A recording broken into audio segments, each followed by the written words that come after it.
All right, guys, this is our next project up on the chute. This is an Ideal Beverage 55 slider cooler. They call it a 55 because it holds 55 bottles in the inside, which I'll show you in a minute. I just picked this up from a small town of Biggs, California, north of Yuba City.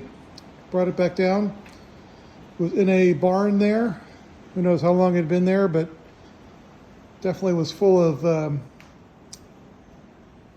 hornets' nests and hay and all kinds of fun stuff that we already air blasted out of majority of it. So this is as found. You can see that it's a Pepsi-Cola version. The embossing is there on the front.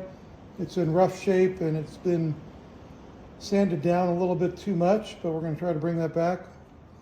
And you've got the bottle catcher area right here where the bottle tops would go in here.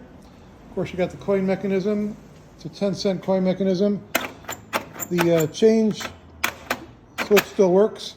I tried putting a dime in, but does not work. Fortunately, we don't have a key for this, so I'm going to have to drill out the lock to the, this is where the coins are collected. Once I drill the lock out, I can get access to the coin mechanism. This has a very simple compressor and fan down here, which is definitely seen its better days. It's all rusted down here and the fan barely moves. Looks like the coolant line is intact, which is a good sign, but definitely this engine's gonna need some compressor or fan's gonna need some overhaul. And then on this side is the loading door, they call it, for where you put the, where the store would put the soda bottles in here. This one had a large Allen key type of device that we used to open this, not a keyed key, which we don't have either, but luckily this one's unlocked.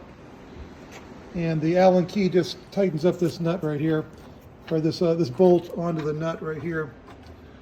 The inside, its door actually looks pretty good. There's actually a rubber seal on it, but it's starting to crack a little bit. We'll be replacing that. And then you can see the inside. The top part is where the bottles would hang from these racks right here. And the bottom is what they call the pre-cooler, where you could put extra bottles down here to get cold so that if you had to refill the machine, the bottles would already be ready to go. Here you see the data plate. It's a model A55. Again, 55 meaning 55 bottles in this upper area. And then the lid should be a nice shiny stainless steel, but this has seen its better days as well. It's definitely roached out. It's actually not screwed on. And you can see the inside of the lid again is not really salvageable. But here you can see remnants of the instructions.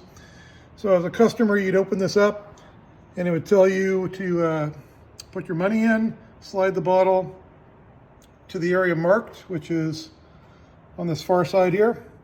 So you'd slide your bottle along the track right to here. When you put the 10-cent coin in, it would release this mechanism and allow you to pull the bottle straight up. This one is, when I first picked it up this morning, actually it was unlocked. I was able to move this mechanism, but once I closed it, it's locked back down. Like I said, I tried putting another dime in it. It's not working properly, but we'll have to tear the coin mechanism apart to find out what's going on with that. So these are the racks. There's actually a company that makes a replacement rack that only has, instead of having 5 racks, it has 4 and allows you to hang modern 20-ounce plastic bottles. So we might wind up doing that instead of restoring this rack, because this rack would only be used for the old style glass bottles, which you can still get, but it's more convenient to have 20-ounce bottles, I think. So that's kind of the starting point of our restoration. This is what it looks like today. I'll be posting some videos as we get through it. Like I said, hopefully we'll be able to bring this back to life and get it running. And you can also see the original paint is inside the door here. You can see it right along here. It's a nice dark blue, Pepsi blue. I'm not sure who painted this baby blue, but when we get this painted or powder coated, we're going to go for this dark blue Pepsi color, which is a standard.